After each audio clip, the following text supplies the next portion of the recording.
Right, today we're going to do another review for your final just to make sure you're ready for your final on Friday. If you've had questions about what to do this week, watch this video, take notes, and then go back and practice. So the first part of our review is, again, looking at what a graph of a system of equations would look like and what that means that the solution would be. So this first one says the graph or the lines would have the same slope and the same y-intercept. If I know that a line has the same y-intercept, that means they start at the same point. And then if they have the same slope, then they continue going up or down at the same rate. So they're continuing on at the same points every time. That means that that's actually the exact same graph. So in this case, when we have the same slope and the same y-intercept, we are going to have infinite solutions. In this case, it says we have different slopes and different y-intercepts. If we have different y-intercepts, that means they start in two different places. And then if we have different slopes, that means that they're changing at different rates. If they're changing at different rates and they started in different places, then at some point they are going to meet up with each other and cross paths. Because of that, we would know that this would have one solution. For this one, it says the same slope and different y-intercepts. So for this, they start out in a different place. So they start out at a different y-intercept. But then they have the same slope, which means they're changing at the same rate. So they're moving away from their y-intercept at the same rate, which means every time they're moving, they're the same distance away from each other, and they're never getting closer and they're never getting farther. That means that these lines would be parallel. And anytime you have parallel lines, they're never going to cross, which means for a system, you are going to have no solution to that system of equations.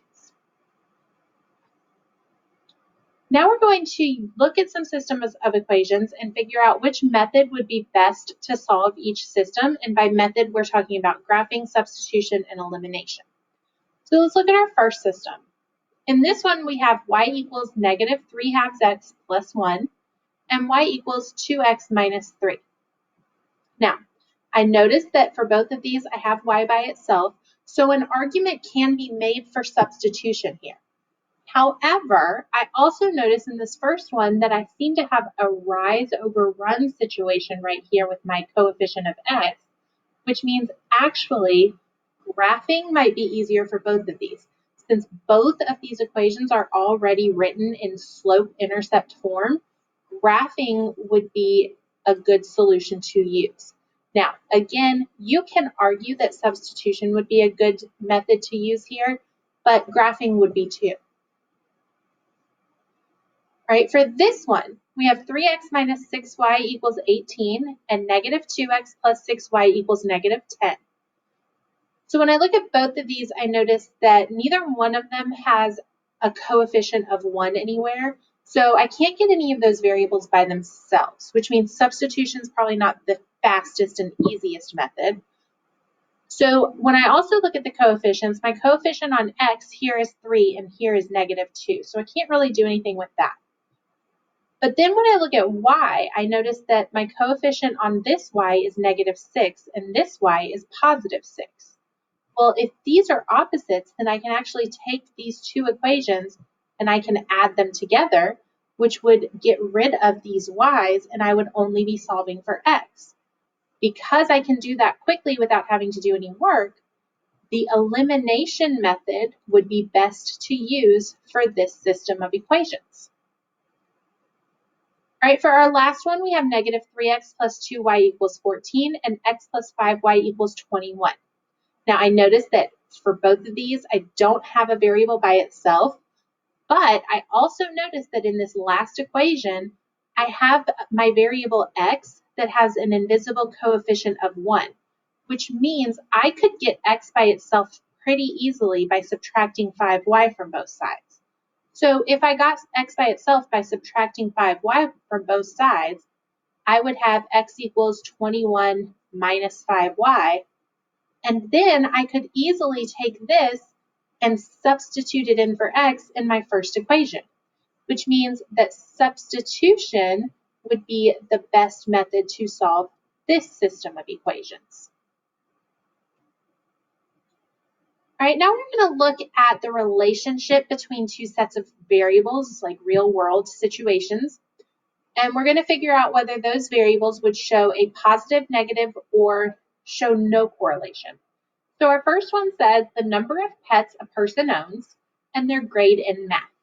So again, whenever we're trying to figure out correlation, you start with your first variable. So as that one increases, what happens to your second one?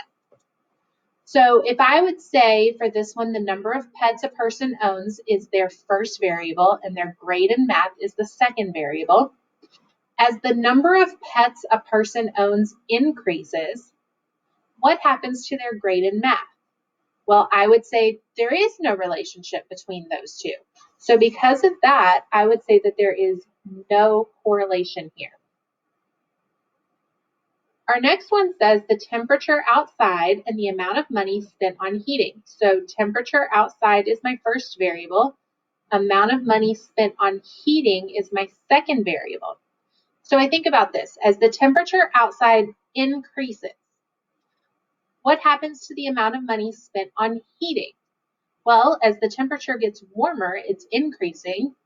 And as it gets warmer, I don't have to spend as much money on heating. So as the temperature increases, the amount of money that I spend to heat the house decreases. So because one is increasing while the other is decreasing, this shows a negative correlation.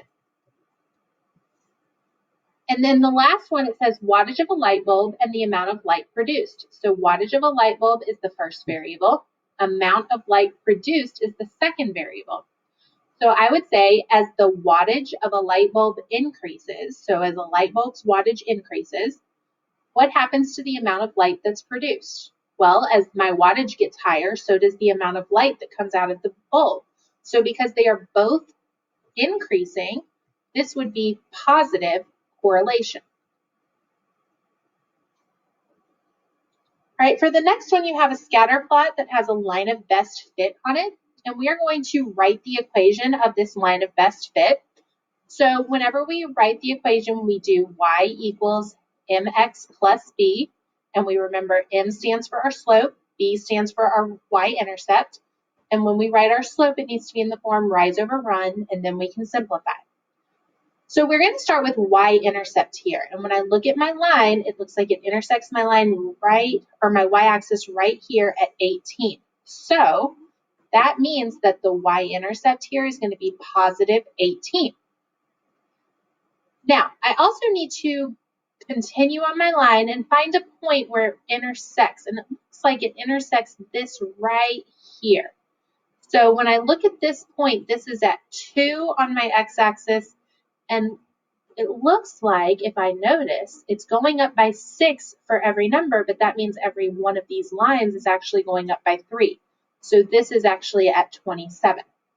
And from here to here is at 21. So when I find my slope is always rise over run. So to get from this point to this point, I'm having to rise up, and I'm going up 3, 6, 9. So that's a rise of 9 over, and then when I do this, I'm going to the right. So because I'm going to the right, that's also positive. So I'm going to the right 1, 2, and when I look down, that's actually going by 2. So my run is positive 2.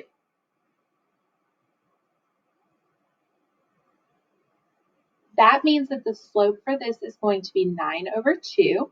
And I don't ever want to change my slope into a mixed number or a decimal. So I would just want this in simplest form, which it is 9 over 2. So I would write it as 9 halves x. And so my equation of my line is y equals 9 halves x plus 18. Now it says use the equation that you wrote to estimate the percent of respondents who listen to online radio after 10 years. Well, when I look at this, I know that this is my number of years, so X would be my number of years, and I'm going to plug in 10 for X. So I'll do 9 halves times 10 plus 18. And when I do 9 halves times 10, I'm going to get 90 over 2, which simplifies to 45. And this is 45 plus 18. So I'm going to do 45 plus 18. And when I do that, I get 63. So I would estimate that it would be about 63% of respondents who listen to online radio after 10 years. All right, finally, we're going to look at some two-way tables. So first thing I want to do here is complete the two-way table.